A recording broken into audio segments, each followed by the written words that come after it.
Hello friends, welcome to Creative Medicine. In this lecture, we will learn about auto rickshaw ran over a child's thigh and the mark of tire tracks are seen. It is an example of patterned abrasion. Here, patterned abrasions are also called as imprint abrasions or impact abrasions. They are produced when a larger force is applied perpendicular to the skin for a short interval of time or momentarily.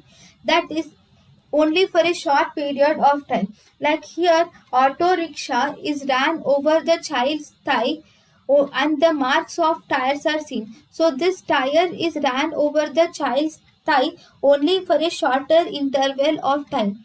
So it is pressure patterned abrasion, not pressure abrasion. In pressure abrasion, smaller force is extended for longer period of time. So examples like tire marks, marks of radiator grill or headlamps, in all those cases there is patterned abrasion. Thank you and thank you for watching.